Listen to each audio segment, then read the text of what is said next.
Queridos e queridas internautas, mais uma vez estamos aqui ao vivo para discutir a mídia livre e vocês, com os nossos colaboradores, a paisagem dramática do Brasil, de um Brasil usurpado por uma quadrilha de bandidos, por uma quadrilha de piratas, ou de um lava-jato que se anuncia como uma instância de combate à corrupção, acaba comandando a corrupção, como noticia hoje, como se denuncia hoje, como é o caso Mariano Ferraz, Marcondes Ferraz, onde o Brasil perde o comércio do petróleo para a África, sob o apoio da Lava Jato, do humilhante Moro.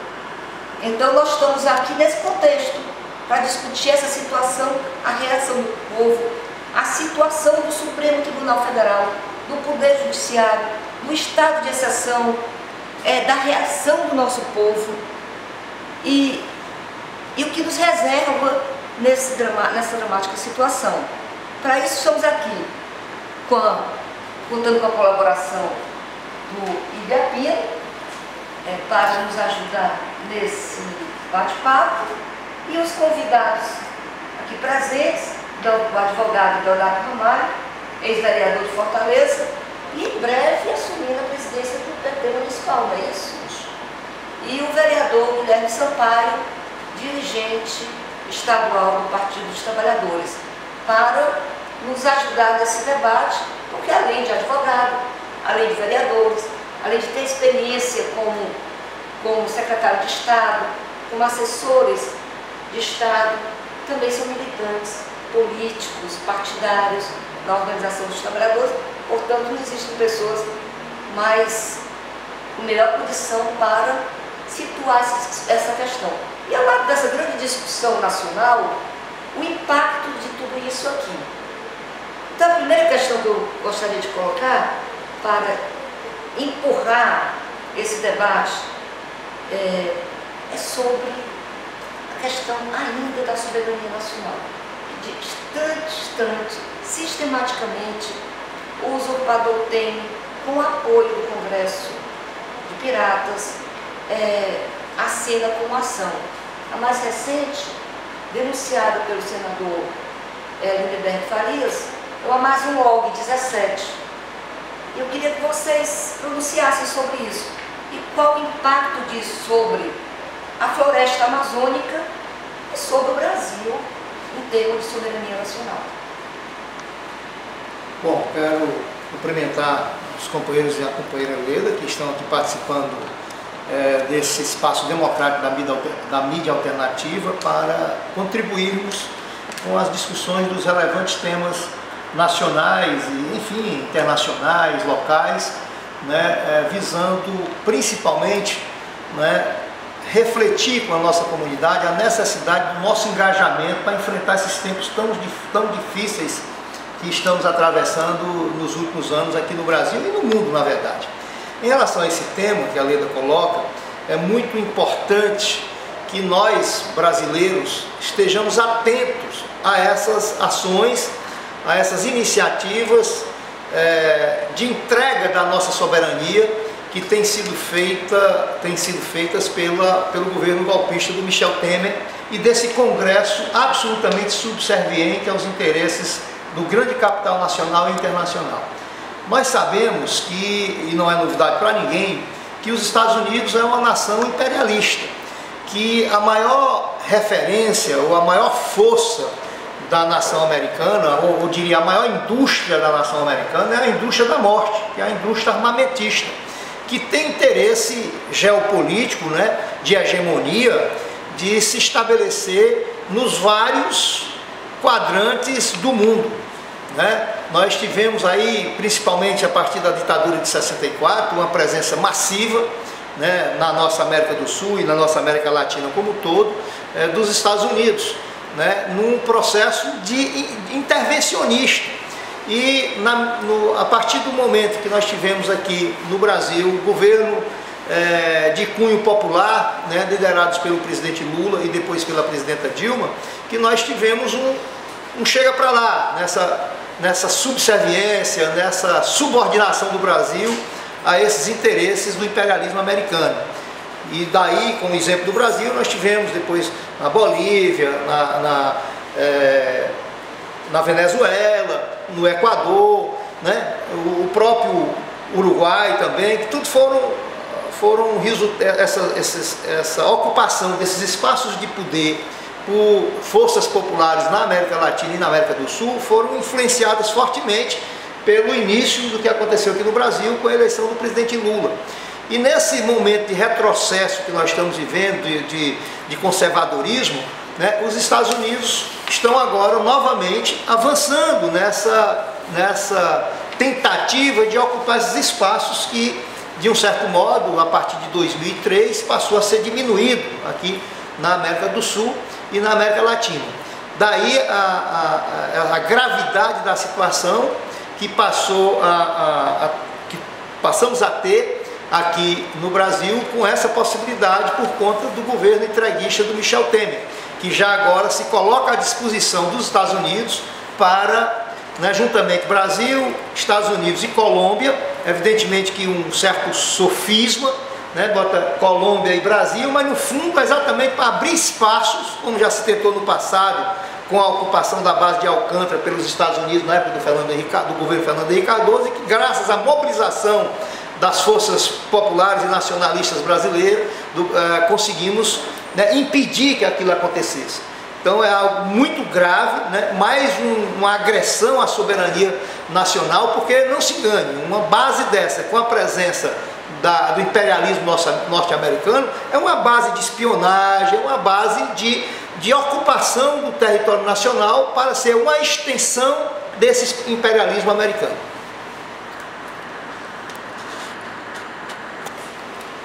Bom, olá amigos das redes, companheiro Deodato Ramalho, Biapino, Leda. É um prazer participar e colaborar com esse debate, com esse espaço democrático e livre de exposição e de contraste de ideias. Nós sabemos, historicamente, que o projeto político preferido, né, das elites conservadoras no país sempre foi submetido ao projeto imperialista do capitalismo internacional. E o capitalismo é um sistema naturalmente fundado na violência, porque é um sistema cuja lógica impõe desigualdade. E não se sustenta desigualdade na sociedade sem a ameaça da força, sem a ameaça da violência. É por isso que, historicamente, esse projeto conservador, né, associado aos interesses empresariais no país, sempre que houve ataques graves à institucionalidade democrática, esses momentos foram associados à presença e a alianças militares em que a potência hegemônica no sistema internacional se fazia presente no sentido de dar ameaça velada, né, da força militar que sustenta o sistema, né?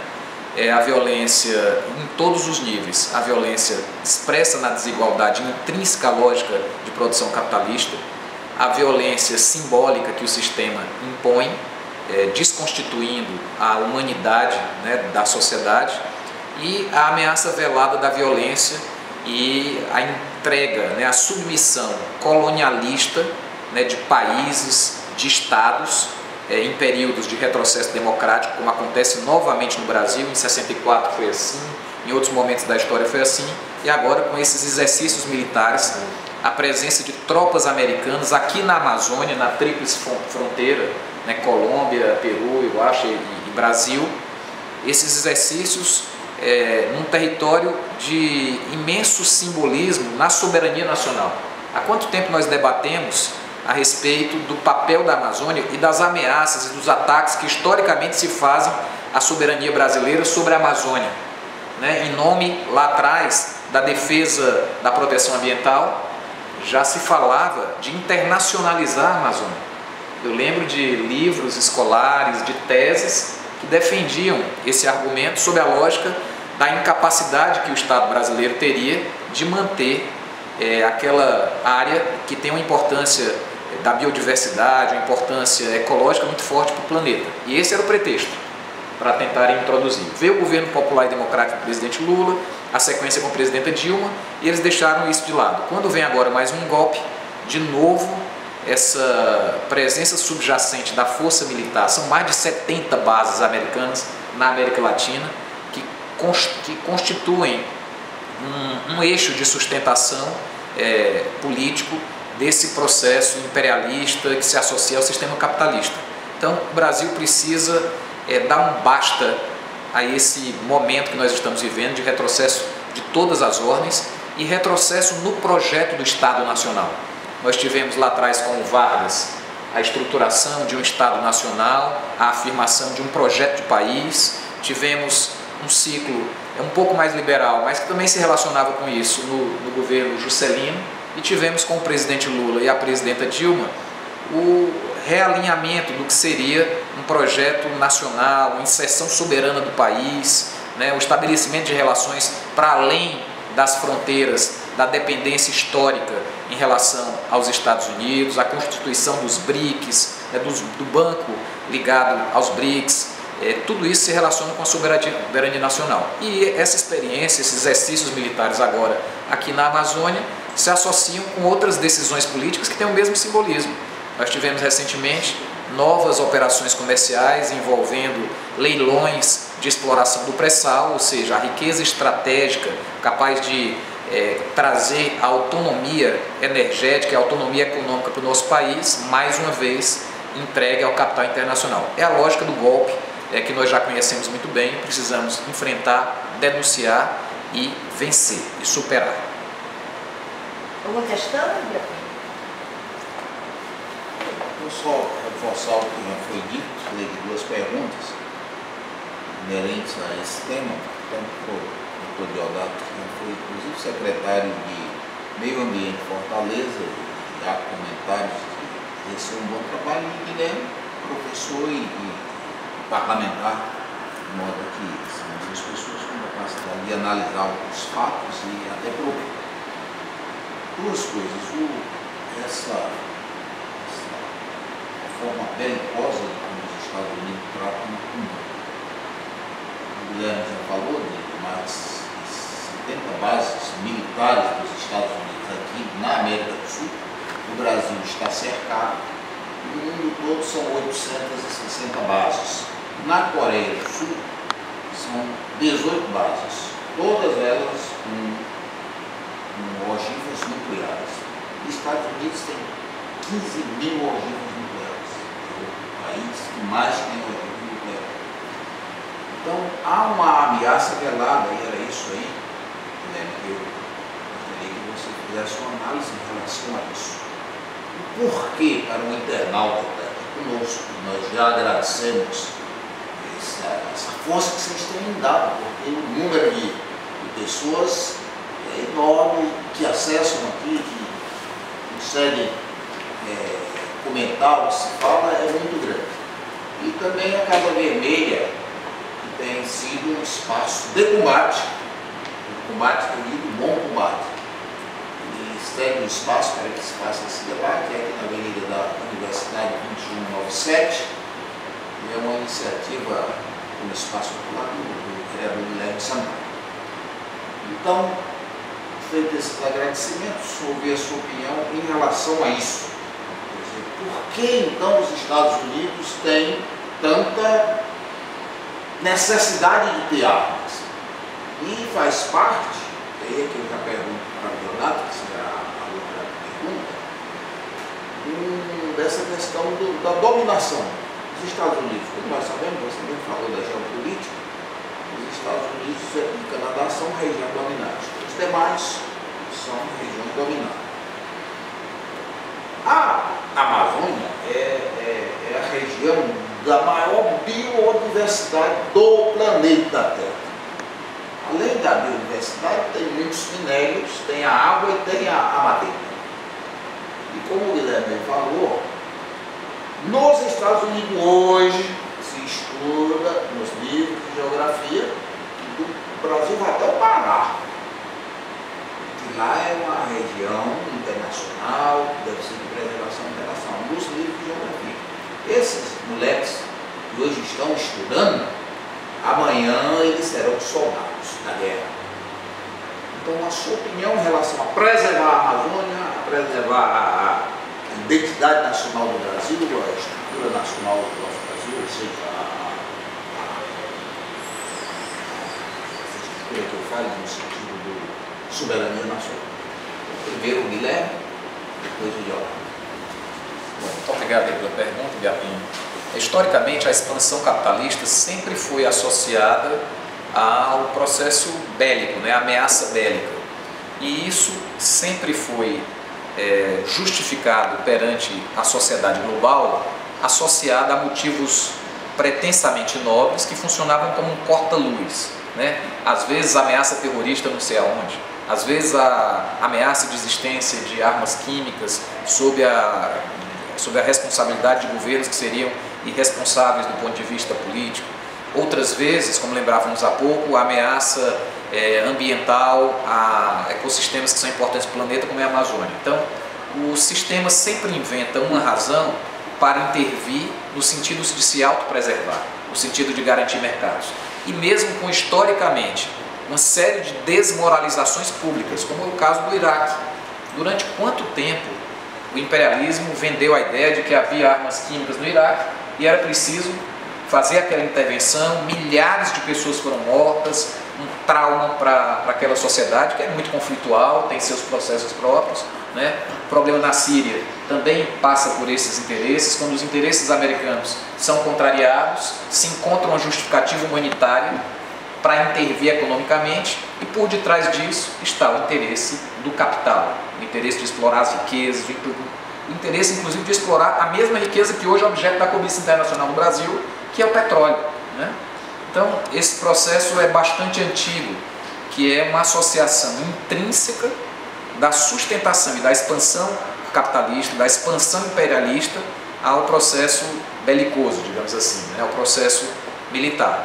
E é preciso compreender com clareza que a presença dessas tropas em exercício aqui na Amazônia, autorizadas por esse governo golpista, são apenas uma porta de entrada. Isso é uma ameaça gravíssima à soberania nacional. Se usa o pretexto de alguns exercícios relacionados a algumas finalidades que seriam de interesse mútuo desses países, para amanhã trazerem de novo o tema da preservação como mote de outras operações, de outras presenças, e para uma ocupação, Biapino. Se trata de uma ocupação, é uma estratégia de ocupação, né? E isso é muito grave, precisa ser compreendido como uma ameaça à soberania, como denunciou recentemente, de forma muito pertinente, o líder do PT no Senado, o senador Lindbergh Farias. Ainda sobre essa questão, é importante a gente de fato observar o que é que está por trás, não agora, historicamente sempre esteve por trás desse discurso, né, que envolve a questão da política, que envolve a questão econômica, que envolve, né, a liderança no mundo exercida do ponto de vista de nação pelos Estados Unidos, e essa liderança ela é lastreada fundamentalmente não na força econômica, mas na força belicosa, na força armamentista, na indústria de armas que os americanos têm. Particularmente nas disputas ou nas guerras regionais, né, elas são muito estimuladas por esses senhores da guerra, né? Se pegarmos, por exemplo, o que ocorre hoje na Síria, né, uma destruição daquele país, né, com uma aliança, né, contraditoriamente, uma aliança do que ali está acontecendo entre os Estados Unidos e o Estado Islâmico. Porque, na verdade, e isso nós temos também um exemplo anterior a isso, que foi a questão do Bin Laden, né, que foi armado, que foi alimentado, que foi apoiado pelos americanos para combater a União Soviética lá na guerra civil do Afeganistão. Então, toda essa estrutura de poder que está montada e sempre esteve montada numa visão colonialista ou neocolonialista, né, dos Estados Unidos, que sempre atuou nessa direção, ou seja, sempre atuou, né, colocando os países, digamos, periféricos, na chamada periferia do mundo, como pontas de lança dos seus interesses, que tem a ver exatamente com a força da sua estrutura né, econômica, na tentativa que faz de projetar os seus valores culturais e políticos para o resto do mundo, sempre se colocando como, digamos assim, o xerife do mundo. A gente se colocava isso em relação aos Estados Unidos. Veja o que está acontecendo agora, né, que a gente tem que transpor, né, esse corta-luz que foi dito aqui pelo Guilherme, para poder a gente compreender bem o que se passa. Se pegar mesmo o discurso agora, esse alucinado presidente dos Estados Unidos, não é só ele, porque às vezes varia, mesmo presidentes aparentemente mais civilizados ou aparentemente mais, né, humanistas, como por exemplo a questão recente do Barack Obama, mas nessa questão dos interesses imediatos dos Estados Unidos, através de um processo, né, de dominação pela indústria armamentista, é a mesma coisa, tanto faz ser um presidente republicano como um presidente, né, democrata. Né? Nós estamos agora vivendo o ápice de um sujeito que é completamente sem limite, que é o caso do Donald Trump. E aí eu volto para essa questão, por exemplo, desse discurso, que antes foi com o Iraque, a Síria, e agora está em relação à Coreia do Norte. Independentemente de qualquer juízo de valor que se faça do que acontece internamente na Coreia do Norte, mas toda essa onda, né, essa propaganda que é colocada internacionalmente, colocando os Estados Unidos como o mocinho da história e a Coreia do Norte como, né, a expressão do mal, né, é algo absolutamente premeditado, preparado para justificar, né, o intervencionismo americano.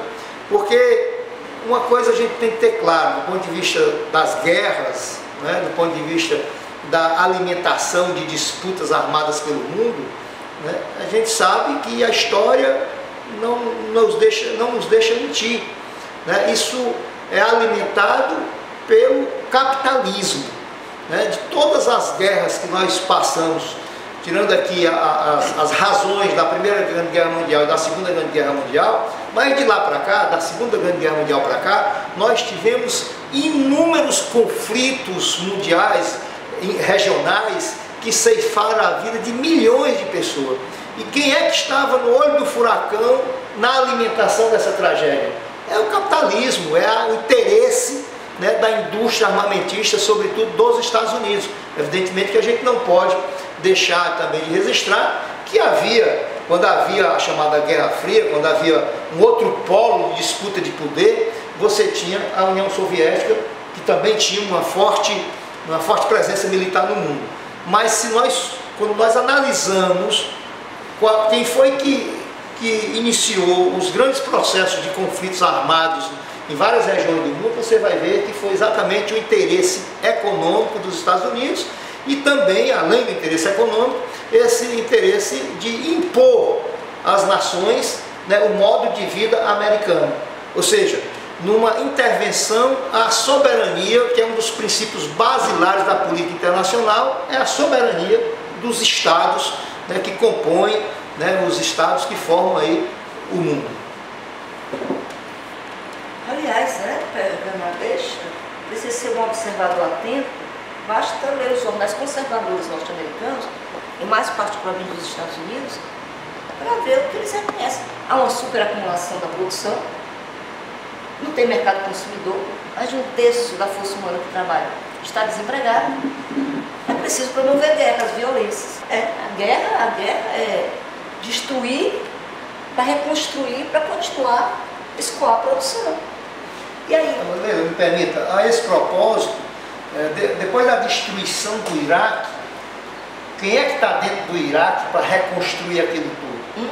São as empresas americanas, não apenas as empresas petrolíferas que tomaram de conta do petróleo lá no Iraque, mas também as milhares de obras de infraestrutura necessárias para reconstruir aquele país. Você imagina agora, por exemplo, se eles conseguissem, né, impor o que fizeram no Iraque, na Síria. Independentemente aqui da crítica que se faz da ditadura do presidente da Síria, o Bashar al-Assad, né? Mas na verdade o interesse econômico ali vai para além dessa questão do petróleo, porque depois de uma destruição que se faz de algum país, como aconteceu na Líbia, como aconteceu na Síria, está acontecendo na Síria, como aconteceu no Iraque. Depois esses grandes capitalistas entram nesse país como urubu na carniça para poder ganhar dinheiro, quer dizer, ganhar dinheiro com a morte de milhões de seres humanos. Perfeito. Aliás, é bom lembrar, porque quando se fala de corrupção parece que é no Brasil, né? A polícia do planeta, parece que tudo bem. Mas o relatório do inspetor-geral pela reconstrução do Iraque, lembrando o que você falou, Leonardo, diz no seu relatório que bilhões desapareceram. Bilhões desapareceram e não se dá do dinheiro para a reconstrução. E não se sabe. Foi formado comissões e mais comissões para apurar o destino desse dinheiro e não se sabe. E está aí o problema. Não se sabe onde foi parar. A gente sabe, né? A gente tem ideia para onde foi. Mas o dinheiro, que é bom lembrar, é para a reconstrução do Iraque, mas sob as custas da dívida do povo. Deixando o povo iraquiano com dívida. Foi isso que aconteceu. E é nesse sentido que mais de 70 conflitos mortais pipocam no planeta. Aliás, falando de violência, vai ter um debate aqui na Casa Vermelha sobre esse tema, né? Sexta-feira? Coisa interessante. Bom, mas aí pegando essa questão, nós temos a reação do povo. A França, por exemplo, tem reagido com milhares nas ruas contra a reforma trabalhista. É porque o capitalismo precisa destruir os direitos. Precisa destruir, invadir a soberania nacional, mas também precisa destruir direitos, conquistados a duras penas pelo povo. A França reage. A mídia europeia, inclusive francesa, embora não seja a mídia operária, mas divulgou a reação de milhares de povo na rua contra a reforma trabalhista. Aqui no Brasil, diferente, a Globo e o conjunto da grande mídia não divulga nada. Do povo se preparando para reagir pela revogação da lei. Qual a relação, portanto, da destruição dos direitos na Europa e da destruição de direitos no Brasil, alimentado pelos usurpadores? Bom, esse é um processo único, né? Um processo pelo qual, historicamente, o sistema capitalista e essa ofensiva neoliberal recente, que tem nos anos 90 um primeiro ciclo, e após a crise de 2008, né, a grande crise da economia mundial, ela ganha um segundo ciclo nos países considerados emergentes. Então é impressionante como no Brasil a grande mídia empresarial, a grande maioria das empresas de comunicações tem se esforçado para construir um discurso, e isso tem um apelo em parte da população de ajuste a partir da redução de direitos e diminuição do papel do Estado. É quase uma contradição que nós tenhamos o posicionamento de organismos internacionais, como é o caso do Fundo Monetário Internacional, que historicamente defenderam arroxos na economia, agora com uma posição distinta. Durante a crise, esse pós-crise de 2008, analisando a situação de alguns países da Europa, o Fundo Monetário Internacional chegou a defender uma presença maior do Estado, uma injeção maior do Estado de recursos na economia, de investimentos, etc. E o Brasil vai na contramão dessa orientação, seguindo aquilo que é a cartilha de expansão de mercados.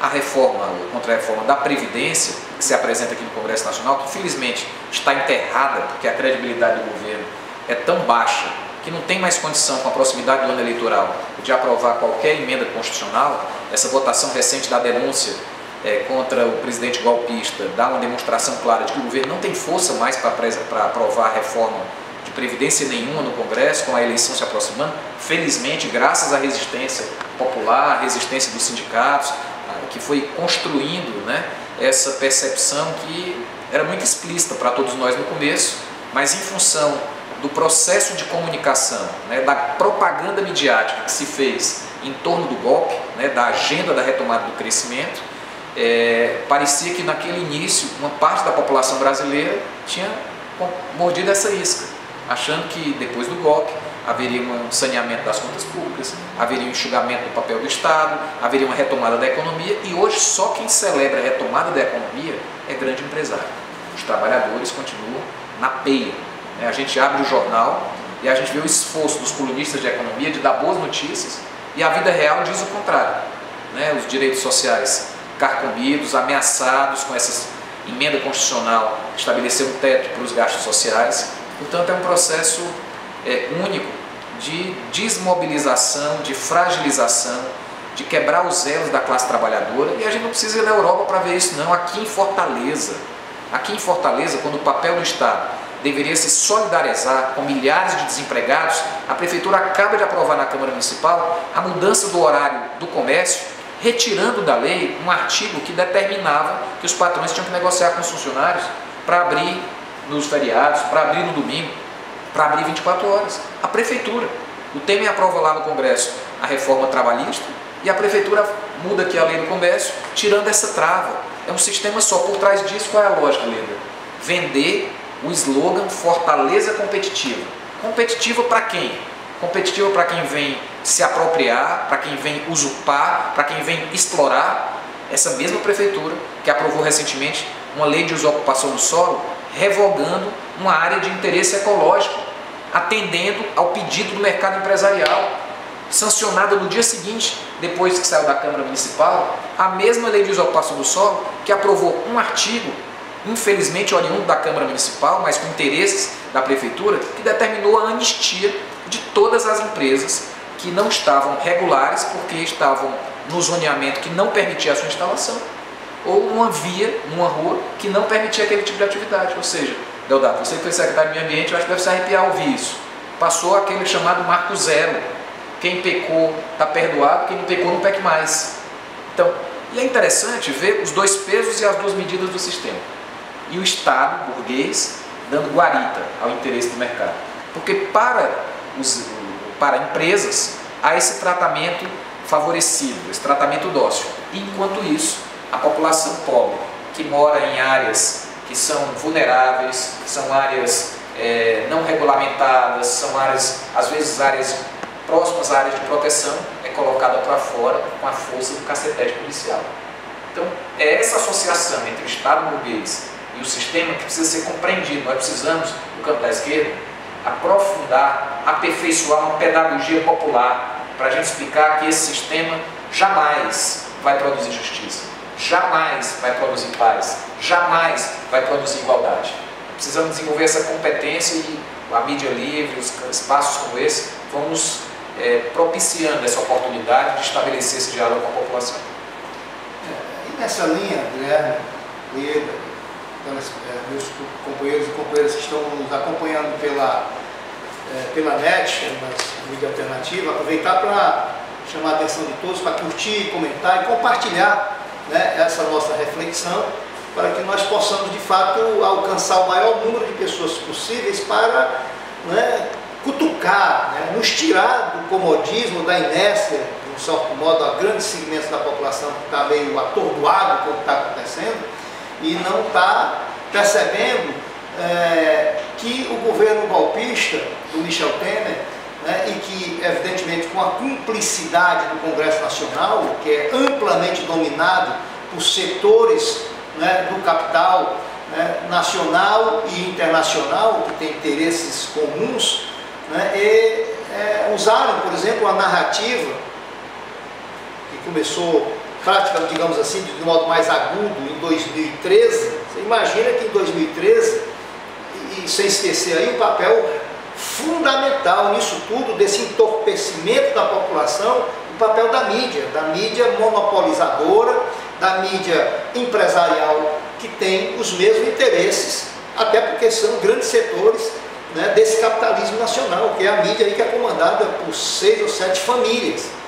Então, simbolicamente, representando toda essa manipulação que foi feita na população a partir de 2000, sempre houve, mas eu digo mais nos últimos tempos, de 2013, que foi, digamos ali, o marco inicial da preparação do golpe, que foi exatamente aquela mobilização iniciada em São Paulo de setores da juventude, do movimento Passe Livre, pretensamente para em busca do chamado passe livre por conta do aumento da passagem, veja bem, o aumento da passagem de 20 centavos, criou todo aquele auê. No primeiro momento, porque não estava claro para esse setor midiático, particularmente da Rede Globo de televisão, não estava claro qual era a matriz daquele movimento, e inicialmente não se imaginava que fosse um movimento que se encaminhasse para ser um movimento contra o PT e contra a presidenta Dilma. Nós tivemos, né, aquele comentário que ficou jocosamente, né, mencionado, inclusive na imprensa internacional, do Arnaldo Jabbour, né, que é um dos pontas de lança, foi um dos pontas de lança do golpismo, né? E no primeiro comentário, quando surgiu aquela movimentação em São Paulo, o primeiro comentário do Arnaldo Jabbour foi criticando duramente aquele movimento, inclusive colocando que não tinha sentido, né, uma luta daquela envergadura por conta do reajuste na passagem de ônibus de 20 centavos. Não deu 24 horas, ele veio no dia seguinte, quando houve a percepção, né, desse segmento de que aquilo ali poderia ser, né, um embrião para um grande movimento nacional contra o PT e contra a presidenta Dilma. Ele mudou completamente o comentário, né, fez um duro ataque ao governo da presidenta Dilma, fez um duro ataque ao tal reajuste dos 20 centavos e estimulou aquela mobilização que houve um estopim naquela época, né? E hoje o que é que nós estamos vendo? O Guilherme acabou de falar, acho que foi o Guilherme que acabou de falar na questão do, salvo engano, do reajuste aí diário. Nós tivemos 8 anos do governo do presidente Lula e 4 anos, quase 5 anos do governo da presidenta Dilma. Nós tivemos 2, 3 ou 4 reajustes dos preços de combustíveis. Nós estamos agora, a partir do ano de 2016, a partir, né, da tomada do poder pelos golpistas, PMDB, PSDB, PPS, DEM, etc., né, obviamente, como leões de chácara do grande capital nacional liderado pelas Fiesps da vida, Federação das Indústrias do Estado de São Paulo, Federação das Indústrias do Estado do Ceará, que estavam mobilizadíssimas até 2015 aqui no estado do Ceará. Toda semana a FIEP trazia um grande nome da imprensa monopolista para deitar a falação contra o governo, deitar a falação. A corrupção até que ele não tocava muito não, porque em muitos aspectos é como falar em corda em casa de enforcado, essa questão. Mas também a corrupção foi um grande motor, né, falsamente utilizado para implementar o golpe, assim como foi na época utilizado contra o Getúlio Vargas, como foi utilizado contra o Juscelino Kubitschek, como foi utilizado com o João Goulart, né? Tudo uma farsa montada, e nós estamos vendo aí um governo com a ampla maioria de ministros envolvido até a medula óssea com a corrupção, com fatos concretos, com provas materiais. Quem é que é infantil de achar que aqueles 51 milhões de reais encontrados no apartamento do Gedel Vieira Lima era só do Gedel Vieira Lima? Então, tudo isso, né, é importante para a gente compreender como houve toda essa articulação, fundamentalmente, né, estimulada por uma questão ideológica. Tanto é que, diante de tudo isso que está acontecendo, né, comparativamente ao aumento, por exemplo, em relação a preços, aumento dos 20 centavos no preço da passagem de ônibus em São Paulo. E hoje nós estamos vendo, né, uma onda, né, desenfreada de aumentos, porque o mercado tomou de conta mesmo, né, tomou de conta total. O Estado perdeu o seu poder de intervenção. Não é porque ele perdeu, é porque ele quis perder. Esse governo que está aí é entreguista, esse governo que está aí é do neoliberalismo. E está aí o exemplo, a concluir, o exemplo do reajuste dos combustíveis. São reajustes diários. E quando nós estávamos lá atrás, em quase 13 anos, em 3 ou 4 reajustes de combustível, né, a mídia mobilizava quando tinha aqueles reajustes, se mobilizava contra o governo para poder criar as condições, né, no meio da opinião pública, para dar respaldo às iniciativas golpistas. E era até uma contradição também na época, porque eles atacavam nas duas pontas. Atacavam dizendo que o governo utilizava a Petrobras para fazer um controle artificial do preço. E ao mesmo tempo, quando a Petrobras, nesses 3 ou 4 momentos que teve que reajustar preço, que é natural, eles vieram em cima para desgastar o governo por conta desses reajustes dos combustíveis. E agora nós estamos vendo. Aliás, no momento que nós estamos falando aqui, já pode ter acontecido outro, porque ontem teve um outro reajuste. A gasolina aqui em Fortaleza passou dos R$4, né, nesse último reajuste que aconteceu ontem. Portanto, nós estamos diante de uma articulação entre mídia, entre capital e entre esses partidos conservadores que querem, de fato, destruir, e já destruíram, né? Nós vamos agora, proximamente, entrar em vigor, né, a tal reforma trabalhista, que não tem nada de reforma, que foi um grande retrocesso, que foi o restabelecimento no Estado brasileiro de instrumentos de semi-escravidão para explorar a classe trabalhadora. Bom, vou aqui comentar que vocês falaram muito bem desse tema e vamos, dentro disso aí, estender para 2 questões importantes que eu queria que vocês falassem.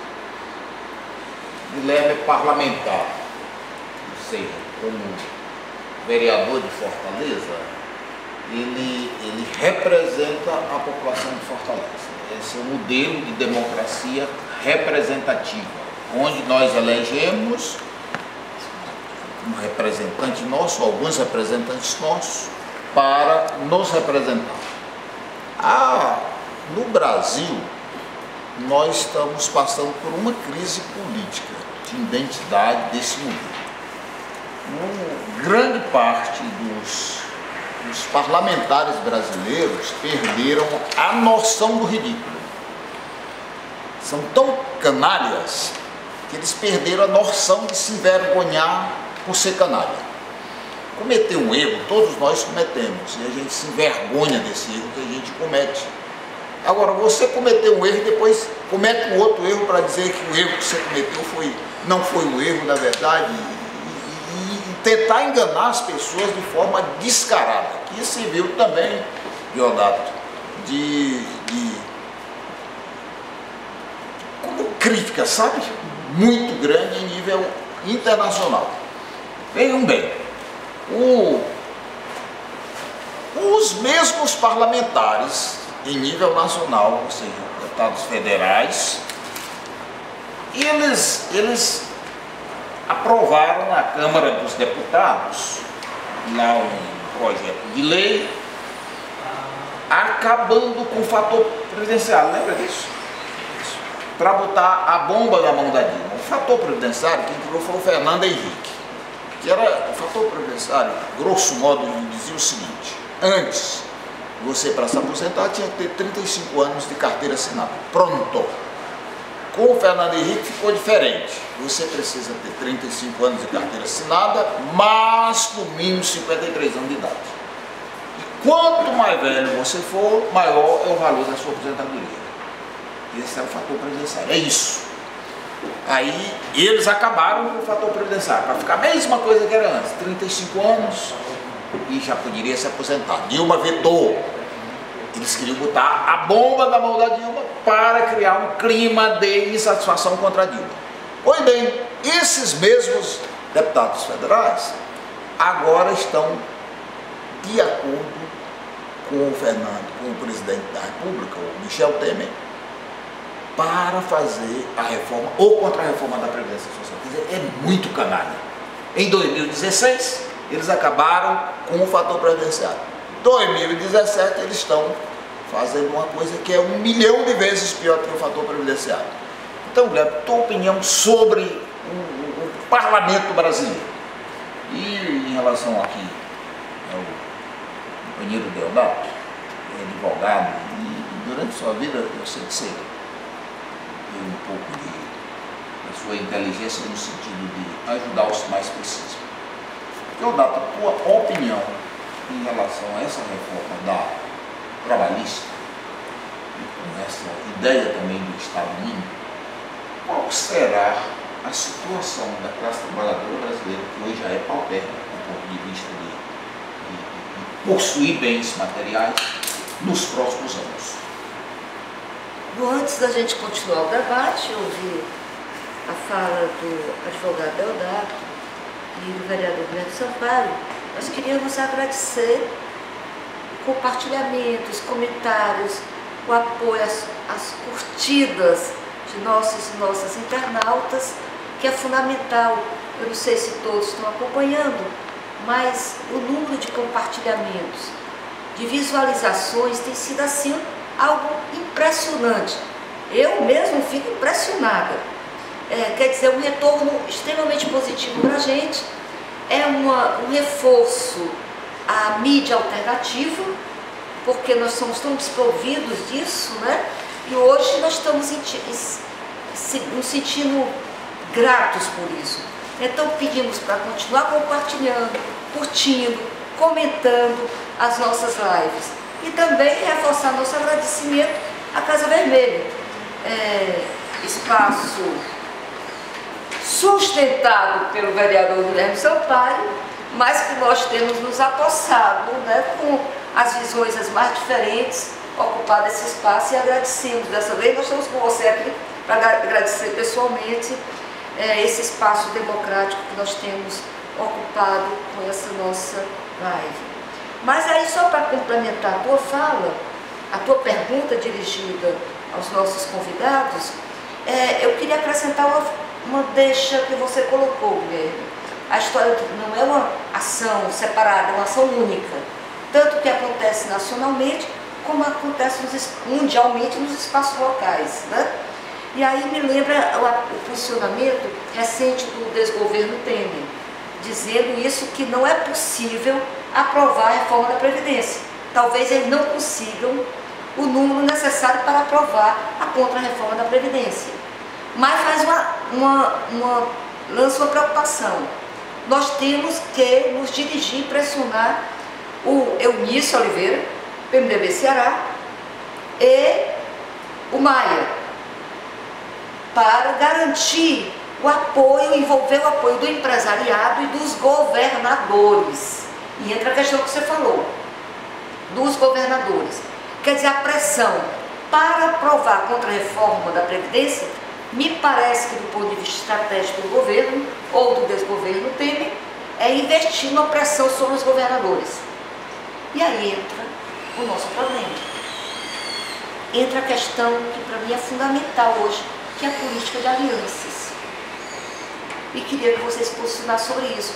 Porque o governo, porque houve a imprensa golpista, insinuou que Lula, na caravana, na maravilhosa, belíssima caravana no Sudeste, em Minas, né, disse que está disposto a fazer a linha de vendidos. A Gleice negou isso.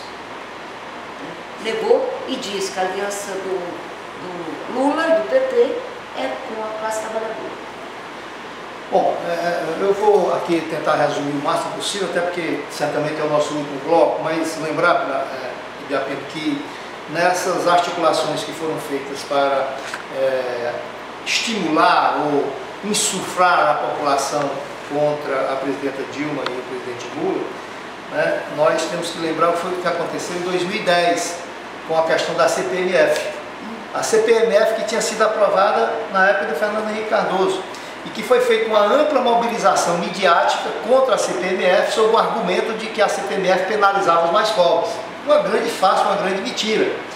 Né? Mas por que foi aquilo? Porque já foi um dos momentos importantes utilizado pelo parlamento conservador e pela a mídia conservadora, né, de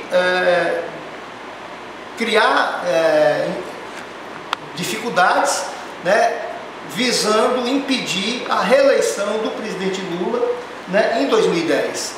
Porque foi retirado na época 40 bilhões ao ano da saúde. Isso teve um impacto estrondoso, né, nos investimentos na área da saúde.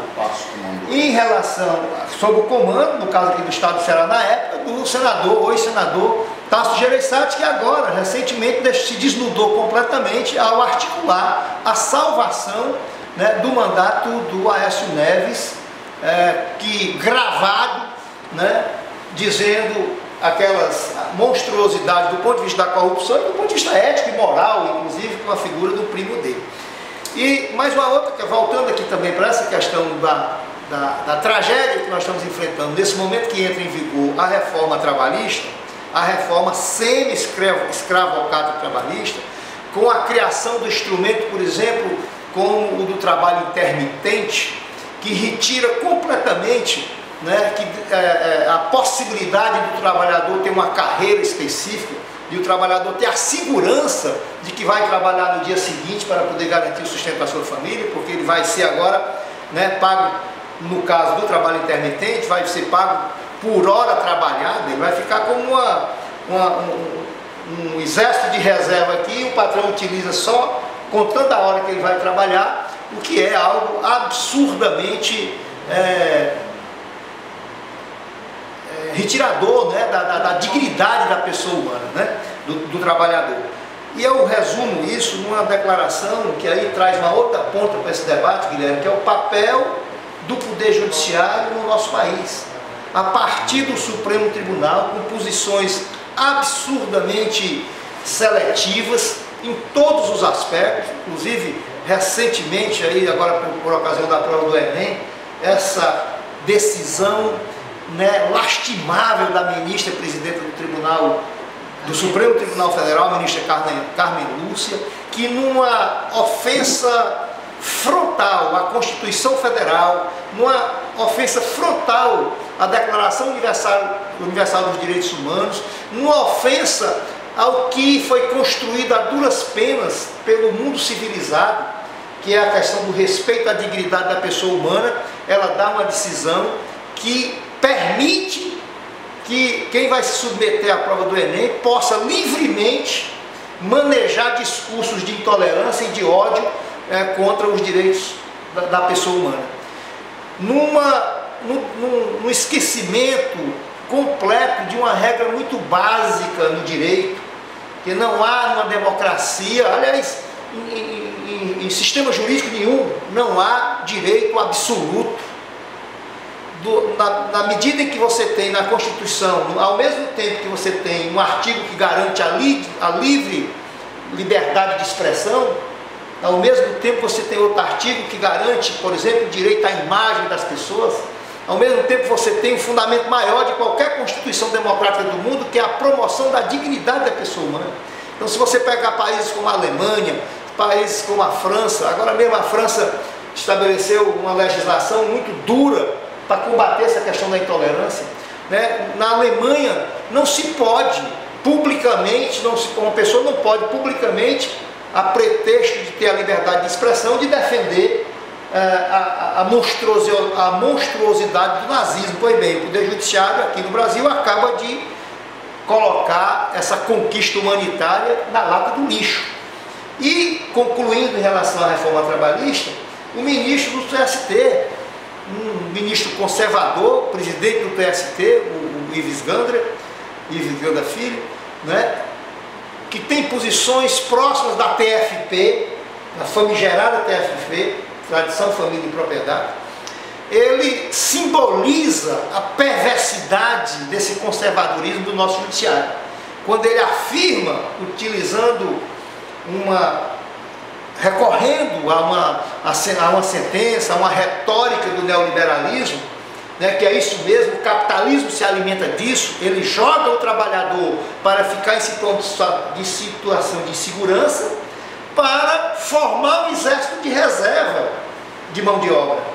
Ele não teve nem, no mesmo pensamento que você falou em relação aos parlamentares, esse ministro do TST não se envergonhou de assumir isso publicamente, onde ele deu uma declaração pública dizendo o seguinte, que é melhor preservar o emprego do que garantir direitos. Significa dizer que ele está exatamente manejando, né, o discurso dos capitalistas, no sentido de que o povo trabalhador tem que ficar realmente numa posição de subalternidade, de submissão, para aceitar qualquer coisa. É mais ou menos o discurso da escravidão, né? Que os escravocratas, um dos argumentos que utilizavam é que eles se não permanecesse a escravidão,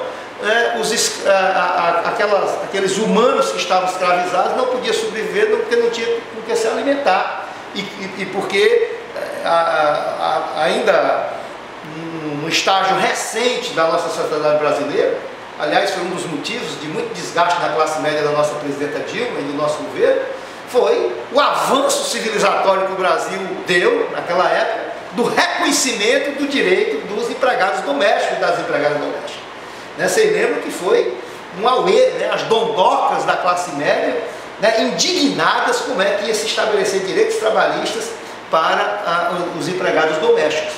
Então, é nesse quadro que nós estamos, portanto, entrando nessa reforma trabalhista, que vai ser, aliás, antes mesmo dela entrar em vigor, Guilherme, já há segmentos da economia nacional que já se utilizando daqueles instrumentos, já preparando para retirar, anular ou desfazer os contratos que tem atualmente com trabalhadores, porque evidentemente quando a legislação trabalhista entrar em vigor, ela vai ser para novas contratações, mas já há um movimento no segmento empresarial para ir substituindo os seus empregados com as regras anteriores para implementar essas regras draconianas, escravocratas, aprovadas por este Congresso que está aí e que aqui no Ceará, faço o apelo final, cada cidadão e cada cidadã desse estado do Ceará tem que fazer um filtro, tem que pegar cada nome dos deputados federais do estado do Ceará e dos 3 senadores e olhar como é que eles votaram essas matérias tão relevantes para a sociedade, para que você possa então fazer um juízo de valor equilibrado e concluir que não dá mais para a gente ter um parlamento que seja absolutamente comprometido com os interesses do grande capital nacional e internacional. Verdade, agora você está me devendo a questão da política de aliança, e aí eu retorno para você essa questão. Acho que eu quero concluir isso, nessa questão. Nós vivemos uma coisa dramática no Brasil, que é a questão do presidencialismo de coalizão. Mas nós, enquanto petistas, eu particularmente defendo isso, eu acho que nós temos que ter a coragem de romper com isso. E ter a coragem de romper com isso, aqui no Ceará e no Brasil, partindo aqui do Ceará, que é o nosso caso, nós não podemos admitir acordo com golpista nenhum. E os golpistas, eles são oportunistas e fisiológicos, eles vivem disso. Eles estão querendo agora, aqui no Ceará, um acordo para apoiar Lula e apoiar Camilo, por uma razão muito simples. É porque eles sabem da força do presidente Lula e do PT no estado do Ceará e no Nordeste. No caso do estado do Ceará, nós temos o presidente Lula com a intenção de voto de mais de 60%. Então, há, por parte desses golpistas, esse oportunismo. E da nossa parte, nós também não podemos aceitar fazer o jogo desses oportunistas. Nós não podemos aceitar fazer o jogo desses golpistas. Nós temos que confiar na população, chamar o povo para refletir o que está acontecendo no nosso país e, de fato, lançar uma chapa que tenha compromisso programático, ideológico e que esteja no campo da esquerda. Bem, o Ibiapino nos questionava aqui sobre a imagem do parlamento, o estado de desgaste público do parlamento e dos poderes constituídos. Eu acho que um dos grandes males de um ataque à institucionalidade democrática é o prejuízo histórico que se produz desconstruindo o valor das instituições. Então você tem hoje o poder judiciário desmoralizado, instrumentalizado a serviço de um golpe. O Congresso Nacional já há algum tempo tinha uma credibilidade muito baixa e agora, depois dessa farsa em que o mesmo Congresso Nacional caça uma presidenta por causa de pedalada fiscal e absolve um presidente com provas objetivas, gravações e vídeos de corrupção, infelizmente a credibilidade do parlamento se encontra no chão. Aí a gente precisa olhar para frente, quais são as perspectivas do parlamento após as eleições de 2018? Será que teremos uma renovação? Em tese, esse desgaste tão forte do parlamento nos sugeriria a possibilidade de uma renovação muito forte. Por outro lado, vamos ter uma eleição com parâmetros inéditos. Historicamente no Brasil, o principal fator influenciador do resultado eleitoral para o parlamento foi o dinheiro, foi o poder econômico. E vamos agora para uma eleição com regras novas de financiamento. Não pode mais contribuição de empresa, o que é saudável, continua sendo permitida a contribuição de pessoa física, mas quem tem dinheiro está com muito medo de doar, porque até quem doa oficialmente está na cadeia. Os candidatos que são abastados vão continuar tendo muito peso e foi criado o fundo eleitoral. Ocorre que o fundo eleitoral é comandado pelo partido, obviamente, e os partidos são comandados, na sua maioria, por caciques. Poucos são os partidos realmente orgânicos, no meu caso, do Partido dos Trabalhadores. Então a maioria desses partidos é comandado por caciques que detêm o poder absoluto sobre o fundo eleitoral. Como é que eles tendem a administrar esses recursos diante das candidaturas colocadas nos seus partidos? Então a tendência, obviamente, é carregar recursos do fundo para aquelas candidaturas que dominam a máquina partidária. Então, qual será o efeito dessa composição de variáveis tão novas no processo eleitoral? A revolta da população, a mudança do sistema de financiamento, o fim da contribuição de empresas privadas no resultado das eleições? Nós não sabemos. Nós podemos lutar para formar consciência política, para cumprir aquilo que eu acho que é a tarefa militante mais importante do momento, que é o resgate das instituições democráticas. Fora delas, sonhar com uma sociedade mais justa, igualitária, será muito improvável. Agora, ainda falando do Congresso, eu quero ressaltar, Leda e Biapino, a responsabilidade cínica de um dos partidos que foi fundamental para o golpe, que é o PSDB. Não teria havido golpe sem o apoio do PSDB. O PSDB foi o fiel da balança no Congresso Nacional para patrocinar o impeachment da presidenta. E foi agora o fiel da balança para salvar Aécio com provas objetivas contra a sua integridade, contra a sua idoneidade, e Temer. E agora, de forma absolutamente cínica, se prepara para abandonar o barco com vista ao processo eleitoral de 2018. O debate, a divisão é pública, uma parte quer ficar longe do governo que ajudou a construir, a parte liderada pelo senador Tasso Gereissati, mas ao mesmo tempo tem as contradições e precisa sustentar outra banda, e aí salva o Aécio Neves no Senado. Então é preciso dizer muito claramente para a população: não haveria Temer sem o PSDB, não haveria Temer sem Aécio minando, depois do resultado eleitoral, a credibilidade do governo no Congresso, articulando com um vice oportunista e traidor. Não haveria golpe sem o PSDB. Portanto, é preciso que o eleitor tenha claro que se nós temos um consenso hoje no Brasil que esse governo não tem nenhuma credibilidade, quem colocou ele lá foi o PSDB. Esse é um aspecto que eu gostaria de destacar quando a gente se aproxima do processo eleitoral de 2018 e a análise política. Por fim, a questão das alianças. Nós sabemos que o processo político ele é uma evolução de estágios, de luta, em que nós acumulamos, lutamos, perdemos, acumulamos, lutamos, perdemos, conquistamos. E para cada processo, para cada período histórico, exige uma adaptação da estratégia. Não vai ser com a mesma estratégia que nos levou ao golpe que nós vamos superar o golpe. O principal desafio do militante progressista, não vou nem falar dos partidos de esquerda, mas do militante progressista, do cidadão hoje, é a restauração da ordem democrática do país. É preciso denunciar, resistir e derrotar o golpe, porque o golpe mina por terra qualquer possibilidade de um projeto soberano, de afirmação do projeto nacional e democrático do país, ou seja, as perspectivas de sustentação pelas mãos do povo de uma sociedade mais igualitária e justa. Então essa é a tarefa principal da nossa militância, resgatar a ordem democrática, e isso passa por resgatar a credibilidade das instituições. Nós vivemos um estágio da luta em que foi muito importante colocar no poder, pela primeira vez no país, um governo de esquerda. Esse governo de esquerda mostrou a que veio, mas também cometeu erros e teve contradições. E uma dessas contradições foi exatamente não estabelecer um limite para as concessões feitas com aqueles que historicamente defendiam uma pauta completamente diferente da nossa na condução do projeto nacional. Foram quase 14 anos de governo petista e o acesso, ainda que relativo e limitado, a espaços de poder significativo. Não fomos capazes de construir maioria para fazer uma reforma política, não fomos capazes de construir maioria para fazer uma reforma tributária que tributasse o direito de herança, que tributasse as grandes fortunas, não fomos capazes de fazer uma reforma agrária com a intensidade E, de acordo com a dívida histórica em relação à luta do sem terra no país, não tivemos a capacidade política de construir as maiorias e a estratégia de relação com os partidos no Congresso para fazer as reformas que seriam estruturantes. Qual foi o resultado? Quando nós nos aliamos com quem pensa diferente da gente, não tem jeito.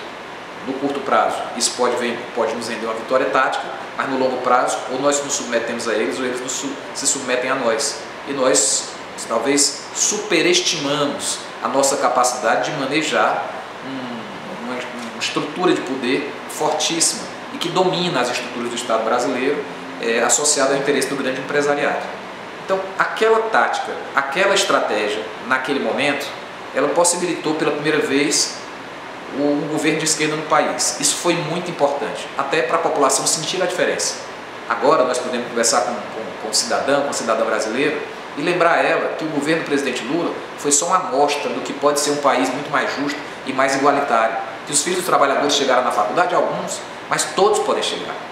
Que o acesso à moradia com Minha Casa Minha Vida aconteceu para alguns, mas todos podem chegar. Mas isso só foi possível por causa de um governo democrático popular, liderado por uma liderança com esse compromisso, com o respaldo da população.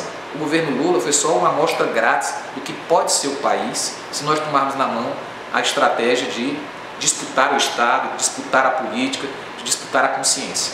Mas agora a política é outra, a conjuntura é outra, o estágio da luta de classes é outro, o debate ideológico é de outro nível.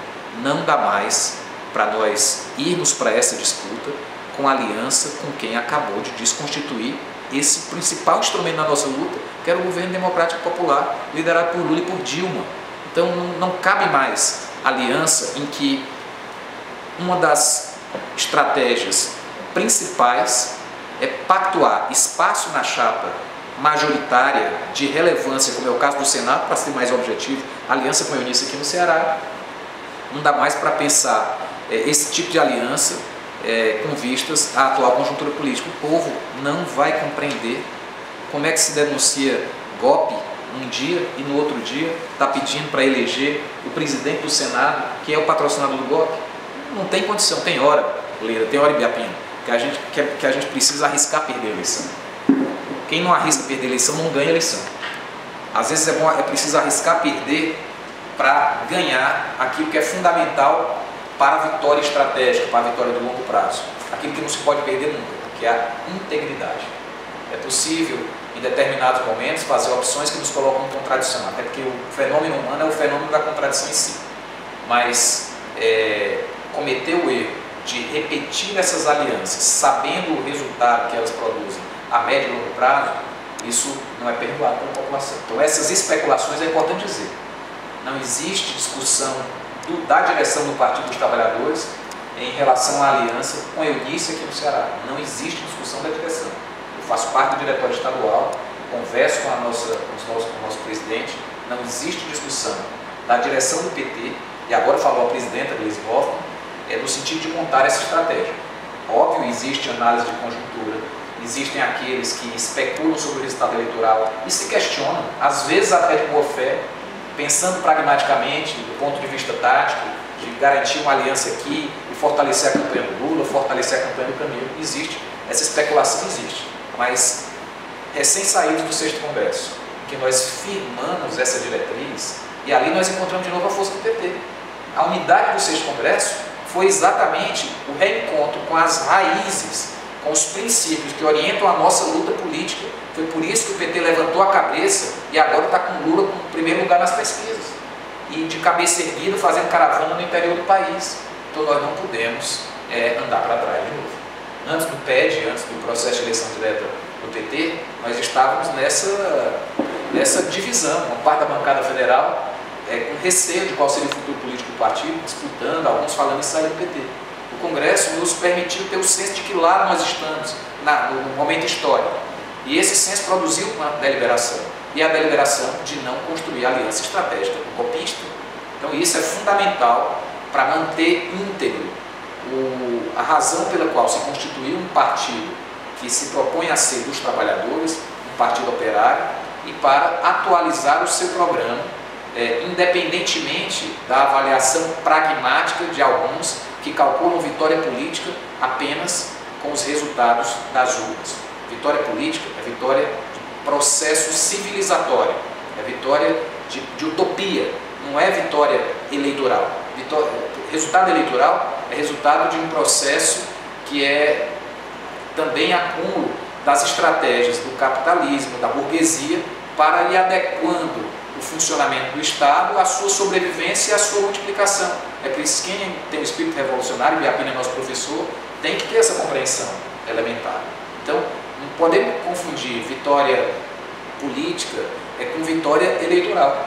Eleição é fase do processo, parte da luta, e cada eleição requer um aprendizado do caminho percorrido até aqui. Se nós não somos capazes de fazer esse aprendizado, nós perdemos a legitimidade para liderar a sociedade. E o campo da esquerda no país nasceu com essa responsabilidade histórica de organizar, formar consciência e liderar a evolução da sociedade brasileira com a justiça, igualdade e cidadania. Bom, eu posso utilizar a qualquer momento uma frase que você disse, tipo assim, eu não posso usar a estratégia que levou o golpe, derrotar o golpe, utilizando a estratégia que permitiu o golpe. Perfeito, é isso mesmo. E assim, uma coisa importante é ver que o povo realmente não é bobo. Existem alguns desanimados que dizem que o povo não sabe votar, não é? Como o povo sabe votar? Votou, elegeu 4 vezes para a presidência da República o governo Lula e Dilma. Apesar do mensalão, apesar de toda a campanha infernal e impiedosa contra o PT e seus dirigentes. O povo votou. Aí o PT cometeu erros, reavaliou seus erros. No 6º Congresso, que você mencionou muito bem. E ao final, está aí o povo dando chance novamente ao PT. O povo é sábio. Apesar de tudo, as caravanas, eu estou reafirmando o que você disse, as caravanas não só no Nordeste. Eu vou lembrar que Lula reuniu milhares e milhares de homens, mulheres, crianças e jovens. Não é um fenômeno nordestino. Dilma em primeiro lugar nas pesquisas do Senado em Minas. O Senado em Minas. A caravana em 21 cidades em Minas Gerais, em Biapina. Reunindo milhares. Você está querendo falar nisso? Milhares. Isso quer dizer um fenômeno nacional que nem o Ibope, encomendado, a pesquisa do Ibope, encomendado pela Globo, está conseguindo negar. Quer dizer, a iniciativa é nossa. E aí, meu querido vereador, vocês que estão no parlamento têm uma responsabilidade enorme sobre isso. E você, então, tem. Não é fácil se reeleger 4 vezes, quase acompanhando essa investida tortuosa contra o partido. É você dizer, eu quero construir esse partido quando estava todo mundo fugindo, ou tentando fugir. Todo mundo que eu digo são os oportunistas, né? Claro. Não é difícil, não é fácil, mas se reelegeu.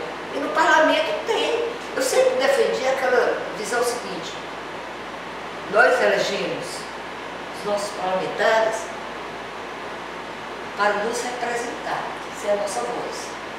Não para ficar lá fazendo papel de besta, mas é um instrumento da nossa voz. Nesse aspecto, vocês têm uma tarefa enorme nesse período. E aí, Biapina, eu queria que nos ajudasse a fechar essa discussão, reafirmando para mim o 6º Congresso do Partido dos Trabalhadores, que vocês, como parlamentares, como assessores, como secretário de Estado, ajudaram a construir nesse último período. Eu penso que o PT, como Partido dos Trabalhadores, tem muito a construir e ajudar a derrotar o golpismo. Biapina. Vamos aqui, então, nas considerações finais. Já, como você terminou, fechar. Quero dizer assim, nós, quando conversamos e falamos mais do ponto de vista dialético, a gente diz que o PT errou. E eu tenho uma mania de didática, porque às vezes a gente fala uma coisa e as pessoas entendem. Eu fico preocupado se as pessoas estão dizendo assim.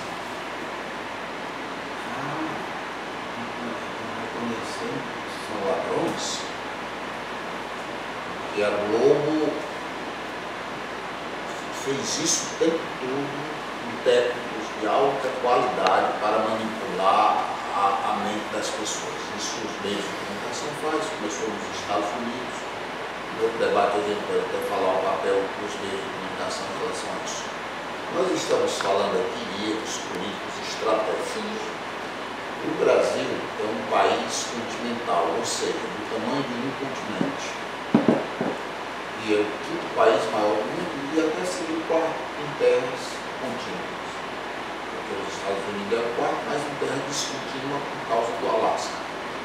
Então, nosso país, na verdade, em terra contínua é o quarto.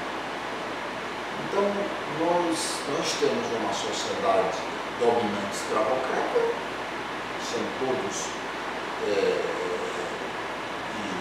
descendentes de donos de escravos. O donatário da Paraíba era a pessoa que deu origem aos Comuns, né? E aos Maia. O donatário era o donatário da Paraíba. De modo que o Brasil foi dividido em 12 pedaços e distribuído para os grandes ricos. E o rico de hoje é o rico do passado, por herança. Condenado por Santo Agostinho. Inclusive os políticos, são ditos políticos parlamentares. É isso mesmo. Os políticos de hoje são os bisnetos dos donos de escravos de antes. O Chiquinho Feitosa é o presidente do DEM. O Chiquinho Feitosa tem como tronco aqui do Ceará Dom Francisco Álvares de Souza, que recebeu 60 léguas de terra do governo de Pernambuco. Família Gereissati também, né? A família aí já entra num esquema tão pesado, não vou nem falar. Bom, aí você tem um país continental, você tem todas essas contradições, um cinturão de miséria imenso. E depois nós não fizemos uma televisão para, primeiro, fazer o contraponto ao lupanar, que é a Globo, e trazer cultura, educação, debate político, debate econômico, debate ambiental, debate de alto nível para o povo brasileiro. Essa turma que foi bater panela, vestido de amarelo, é a turma da Xuxa. Eles cresceram cantando Iari, é a turma da Xuxa. Aprendeu a cantar Iari, não estudou, não debateu nada de positivo, não sabe o que é patriotismo, não sabe o que é cultura, não sabe o que é nada. Então esse foi um erro, não ter se comunicado com o povo. O governo revolucionário tem que conversar com o povo. O Lênin dizia que o papel do revolucionário não é se rebaixar ao nível das massas atrasadas. Pelo contrário, é pegar as massas atrasadas e elevar ao nível das grandes lideranças da vanguarda. Esse é o erro. O segundo erro que é o que nós falamos para entender, para que o nosso internauta, que nós já agradecemos por terem compartilhado, por terem curtido, comentado, etc., de forma livre, foi a questão da reforma política. Como pode caber na cabeça de uma pessoa que um grande empresário com a história das grandes corporações mundiais vai financiar uma campanha de um candidato a presidente da República e depois não vai querer cobrar fatura? Nós não poderíamos ter continuado fazendo a eleição dessa forma, o empresário pagando a campanha dos candidatos. Teria ter sido feita uma reforma política. Se faz essas duas coisas, acho que o governo nosso foi muito virtuoso em relação à educação e à cultura. Nós avançamos muito, mas nós nem tivemos uma comunicação eficaz e nem fizemos a principal coisa, que era exatamente a reforma política. E também poderíamos ter taxado as grandes fortunas. Poderíamos ter sido muito duro em relação a essa questão da Previdência Social. A CPI da Previdência Social descobre agora que os grandes empresários brasileiros devem 400 bilhões de reais à Previdência Social. Portanto, não precisaria fazer reforma. Bastaria cobrar dos ladrões o que devem para o nosso país e para o nosso povo, para a nossa segurança. E o operário, o gari, o tecelão, o comerciário, todas as categorias, o metalúrgico, o professor, quando ele está trabalhando de carteira assinada, todo mês é descontado 9% do seu salário para a Previdência Social.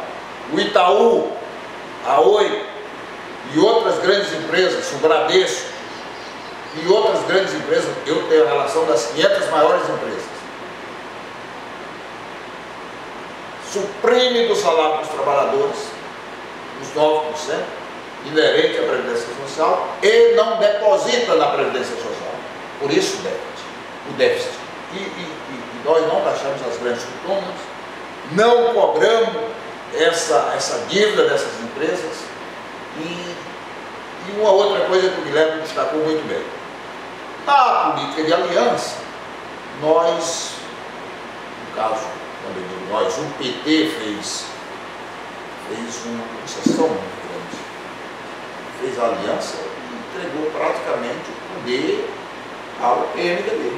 O PMDB foi se fortalecendo nas estruturas, um bando de traidores, macunados com o PSDB, que primeiro é o pai das reformas, porque as reformas que hoje nós estamos vivenciando foram elaboradas pelo PSDB e deu no que deu. De modo que tem que fazer uma aliança criteriosa, tem que privilegiar o povo, tem que ter um programa. O Congresso já fez uma discussão significativa em relação a isso, de modo que eu fecho, cumprindo a sua ordem, dizendo isso. E precisamos, sobretudo, fazer a autocrítica e começar a reconstruir. Porque na luta social, as coisas não são lineares, não. A linha é modular. Em determinados momentos a gente avança, em determinados momentos a gente perde terreno. Essa é a luta que nós deveríamos compreender, que a luta social ela não é linear, até porque tem duas forças importantes interagindo. Então era isso, internauta amigo, internauta amiga. Muito obrigado pela colaboração, pelo apoio, pelas críticas que vocês fazem também, porque nós aqui não somos donos da verdade, nós estamos mirando uma realidade, os fenômenos sociais presentes no mundo contemporâneo e estamos discutindo em relação a esses fenômenos que a gente olha. Evidentemente, nós não podemos aqui ter, de jeito nenhum, a petulância de achar que a gente domina sobretudo o conhecimento. Não, nós estamos fazendo esse debate dialético. Olhe para nós estamos aqui supostamente olhando para vocês do ponto de vista dialético. Estamos fazendo essa interação social e acho que isso contribui muito para o fortalecimento da discussão no nosso país. E a mídia livre é um bastião nesse bom combate. Lida. Valeu, Biapino. Guilherme, as considerações finais. Muito obrigado, Biapino, Leda, amigos internautas que acompanham a mídia livre. Falamos muito hoje sobre o parlamento. A Leda lembrava que é o meu 4º mandato como vereador de Fortaleza. E esse mandato, Leda, tem sido um mandato muito especial e que me instigou muitas reflexões. Primeiro pela conjuntura política, que é completamente distinta. Eu fui eleito a primeira vez no rabo do foguete que levou o Lula à presidência. Eu fui eleito em 2004, Lula tinha chegado em 2002, muita gente que não votava no PT, o pessoal votava no PT, né? Pegamos aí os tempos áureos, né, de crescimento econômico, inclusão social, e essa última campanha foi a campanha mais dura que eu já enfrentei pelos ataques à imagem do Partido dos Trabalhadores e tive o privilégio de ser apoiado e ser o mais votado do Partido dos Trabalhadores 4 vezes. E a dificuldade desse processo, a gravidade, a delicadeza institucional da conjuntura que nós estamos vivendo impõe uma reflexão, impõe uma autocrítica sobre como nós cumprimos a função pública de representação. Isso suscitou entre nós, aqui na Casa Vermelha, entre os apoiadores do mandato, uma reflexão muito profunda durante o planejamento desses 4 anos de atuação parlamentar sobre a natureza da representação. Eu tenho dito sempre aqui, para concluir, porque eu acho que aqui também, esse momento que a gente está vivendo de interação, ele dialoga com essa responsabilidade, que não existe representação sem escuta. Não existe, é impossível representar sem ouvir. Não existe escuta sem presença. Então, o lugar dos representantes populares, sobretudo dos partidos do campo da esquerda, é ao lado do povo, ao lado dos movimentos populares, onde as pessoas vivem, onde elas lutam, onde elas trabalham, onde elas amam, onde elas enfrentam o desafio do cotidiano. E a presença que não se concretiza em ação concreta, em luta política, é desprovida de sentido. Então esse é o sentido maior que nos move nos mandatos que eu tenho cumprido lá na Câmara Municipal e nos motiva também a participarmos e fortalecermos espaços de interação como esse com você, que está aí comentando, compartilhando, curtindo, e isso é muito importante para que canais alternativos de reflexão, de pontos de vista sobre a realidade possam suscitar um ambiente mais democrático de opinião no nosso país, um país que vive também submetido por uma ditadura da mídia empresarial. Então é a sua sustentação aí do outro lado da telinha, no celular, no tablet, no seu computador, compartilhando, curtindo e comentando, que vai fomentando o surgimento de espaços alternativos de interpretação da realidade como esse que estamos construindo aqui democraticamente. Então, muito obrigado aí pela audiência, muito obrigado Ibiapina, Leda, Mídia Livre, a luta sempre. Muito obrigada, Guilherme Sampaio, obrigada ao Deodato Romário, que precisou sair, obrigada ao companheiro aqui que vem nos ajudando, Ibiapina, e obrigada à Casa Vermelha mais uma vez, que tem nos dado esse espaço para que a gente possa fazer o nosso debate, um espaço super confortável, diga-se de passagem, né? E agradecer principalmente os internautas e as internautas, que têm nos dado, nos retroalimentado com o tipo, continue assim. O número de visualizações, o alcance que nós temos obtido com esses bate-papos, que eu acho que bate-papos leves, inclusive, né? Tem sido um recado que os internautas e as internautas têm nos dado. E aí nós pedimos, insistimos no tema, sugestões de temas, para que a gente possa continuar debatendo. Um dos temas que a gente já está marcado é discutir a escola sem partido. É um tema importante. As manifestações de violência que se assiduam pós-golpe de Estado é um tema que nós temos que discutir. Então, esperamos poder contar contigo mais uma vez nessa discussão. Sabemos que você está em corre-corre terrível, mas vamos precisar de você para os temas que estão sendo sugeridos. Obrigado a todos e a todas e boa live!